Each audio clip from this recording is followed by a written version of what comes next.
ফিরে এলাম বিরতির পর, চোখ রাখবো পরবর্তী খবরে। ব্লকের সাংগঠনিক রদবদলের পর ফের মাথাচাড়া দিয়ে উঠেছে তৃণমূলের অন্তরের গোষ্ঠীদ্বন্দ্ব।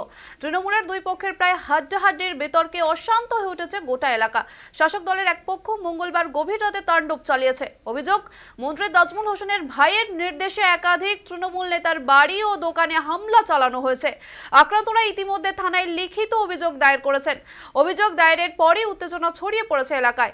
এর প্রতিবাদে জাতীয় সড়ক অবরোধ করে টায়ার জ্বালিয়ে বিক্ষোভ দেখান তৃণমূলের অপরপক্ষ।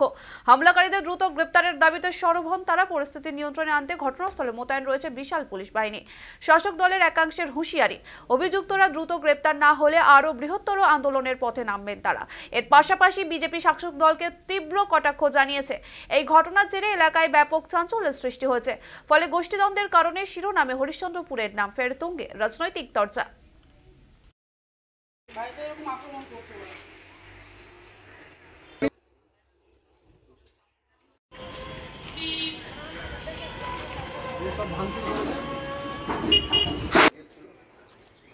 সবাইকে মারতে এসেছিল, মারতে পাইনি, কি যেন গাড়িটা ভেঙে দিয়েছে, গাড়ি ভেঙে চলে গেছে। এটা প্রুফ হয়ে গেছে, সিন্ডিকেট চালাচ্ছে ওরা, এটা প্রুফ করে দিয়েছে কালকে। জম্বু, তজিমুল আর সঞ্জীব গুপ্তা, এরা মাস্টার মাইন্ড সব থেকে। জায়গা পাচ্ছে না, তার জন্য মানুষকে ভয় খাওয়াই এরকম করছে। রাতের বেলা দুষ্কৃতীরা এখানে তাণ্ডব চালিয়ে তার গাড়ি ভাঙচুর করেছে, তার বাড়িতে আক্রমণ করা হয়েছে।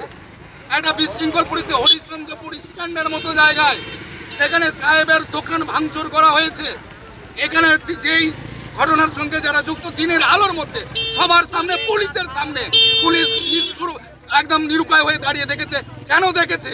এই মানুষের উপরে, তাদের নেতৃত্বের উপরে তৃণমূল কংগ্রেসের নেতা সাহেব, বর্তমানে হরিশ্চন্দ্রপুর আইএনটিটিউসি শ্রমিক সংগঠনের সভাপতি, তার উপরে আক্রমণ হচ্ছে। এই আক্রমণ আমরা মেনে নেব না। যতক্ষণ পর্যন্ত আক্রমণকারীরা অ্যারেস্ট হচ্ছে না, ততক্ষণ পর্যন্ত আমাদের 10-15 খানা বাইক নিয়ে এসে দরজায় ধারাম দিরিম করে লাত পাত ডাং ইট পাতা সবে মেরেছে। যখন আমি বের না হয়ে বয়ে, তখন আমার গাড়ি ভাঙচুর করে গেছে। আর সেটা সদরের লোক, হরিশ্চন্দ্রপুর সদরের লোক প্রত্যেকেই দেখেছে, সবাই জানে। কি চাইছেন এখন? আমি যাদের নামে কমপ্লেন দিলাম, অবিলম্বে ওদের অ্যারেস্ট করতে হবে। অ্যারেস্ট না করলে এই ধর্ণা এখানে প্রতিবাদ কন্টিনিউ চলবে। সভাপতি সাহেব দাসের দোকান ভাঙচুর করেছে, পঞ্চায়েত সদস্যা মন্দিরা দাসের বাড়িতে হামলা করেছে, দুর্জয় দাস, সঞ্জীব, এদের নাম বলছে, জম্বু রহমান, জম্মুর আপনার ভাইয়ের নেতৃত্বে এগুলো ঘটনা ঘটিয়েছে। কি বলবেন? খোঁজ নিচ্ছি, যে কোনো ব্যাপারটা একটা খোঁজ নিচ্ছি।